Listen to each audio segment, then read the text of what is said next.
السلام علیکم دوستو، آج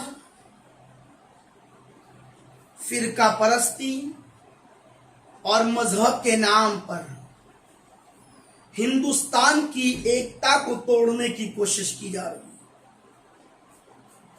ہندوستان کے اتحاد کو ریزہ ریزہ کرنے کی کوشش کی جا رہی ہے۔ مسلمانوں کو ہندوؤں کے خلاف، ہندوؤں کو مسلمانوں کے خلاف، ہر دھرم والوں کو دوسرے دھرم والوں کے خلاف بھڑکایا جا رہا ہے اور دوسروں کے ذریعہ اس ملک کے اتحاد کو، اس ملک کی ایکتا کو، اس ملک کی پیار اور محبت کو ختم کیا جا رہا ہے۔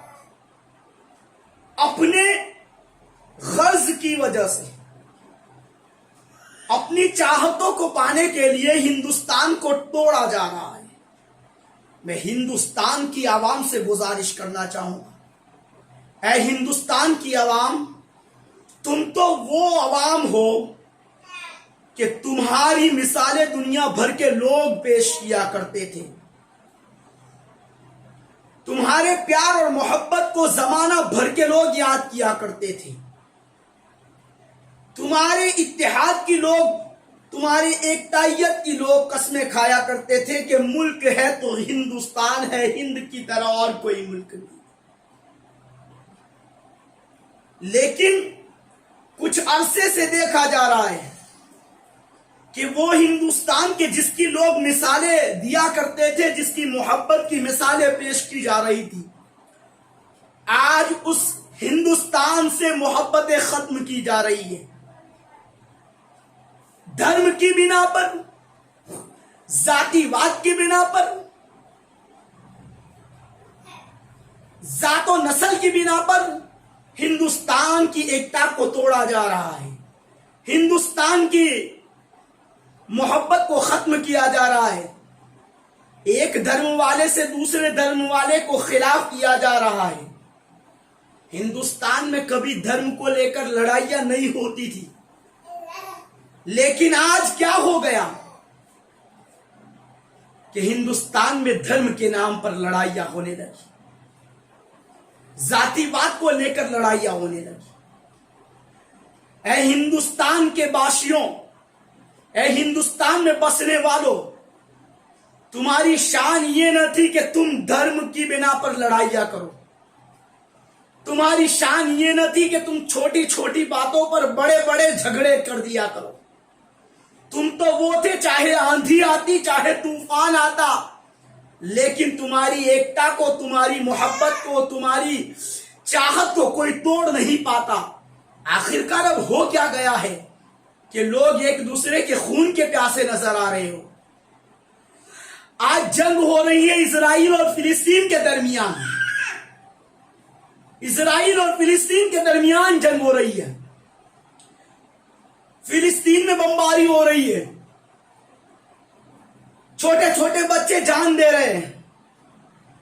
اس جنگ کو ہندوستان میں لے کر آیا گیا۔ وہاں دو ملک جنگ کر رہے ہیں۔ فلسطین اپنی جگہ کو بچانے کے لیے، اپنے مکان کو بچانے کے لیے، اپنی زمین کو بچانے کے لیے وہاں پر اپنے قدموں کو گاڑے ہوئے کھڑا ہے، اور اسرائیل اس پر ظلم کر رہا ہے۔ بہت سارے ملک اس میں جمع ہو گئے، بہت سارے ملک اس میں جڑ گئے۔ کہیں ایسا نہ ہو کہ اسرائیل اور فلسطین کی جو جنگ ہے وہ تیسری دنیاوی جنگ کو نہ لے آئے، تھرڈ ورلڈ وار کو جنم نہ دے دے۔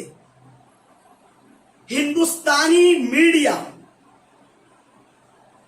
اسرائیل میں پہنچ گئی، اسرائیل اور فلسطین کی خبروں کو نکالنے کے لیے۔ میں پوچھتا ہوں کہ ہندوستان کی میڈیا اس وقت کہاں تھی جب منی پور کے اندر ایک دردناک حادثہ ہوا تھا؟ ہندوستان کی میڈیا اس وقت کہاں تھی جب ظلم کے ستم منی پور میں ڈھائے گئے تھے عورتوں پر؟ کیا ان کے پاس وقت نہیں تھا؟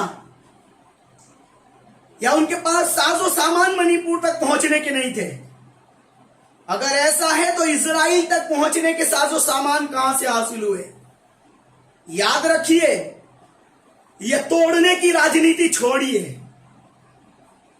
یہ توڑنے کے طریقے کو چھوڑ دیجئے اور ہندوستان کو ایک کرنے میں لگ جائیے، اس لیے کہ میڈیا ایک بہت بڑی طاقت ہے، تو اس طاقت کو مل کر وہ کام کرنا چاہیے جس سے محبت عام ہو، اس طاقت کو مل کر وہ کام ہرگز نہیں کرنا چاہیے جس سے نفرتیں پھیلیں۔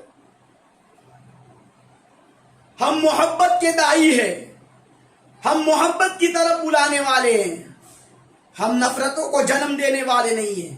میں اپنے تمام ہندی بھائیوں سے گزارش کروں گا، چاہے وہ کسی بھی دھرم کا ہو، چاہے ہندو ہو، چاہے مسلمان، سکھ ہو، چاہے عیسائی ہو، چاہے کوئی بھی ہو، میں سب سے یہ گزارش کروں گا کہ اپنے ہندوستان کی ایکتائیت کو، اپنے ہندوستان کی محبت کو قائم رکھے، بنائے رکھے، اس میں ٹکڑے ہرگز نہ آنے دے، اس لیے کہ یہ جو ہم پر آنے والی حکومتیں جو ہے وہ آتی جاتی رہے گی، مگر ہندوستان کے ہندوستانی ہمیشہ رہنے والے ہیں، اور ہندوستان کے ہندوستانی اس زمین پر ہمیشہ رہنے والے ہیں۔ تو یہ دھرم کے نام پر، ذاتی بات کے نام پر لڑائیاں ختم کرے اور ایک رہ کر ہندوستان میں محبتوں کا پیغام عام کرے، محبتوں کی باتوں کو عام کرے، فتنہ فساد، لڑائی جھگڑوں، ہر قسم کی پریشانیوں سے دور رہے، محبت اور ایکتا کو پھیلاتے رہے۔ السلام علیکم۔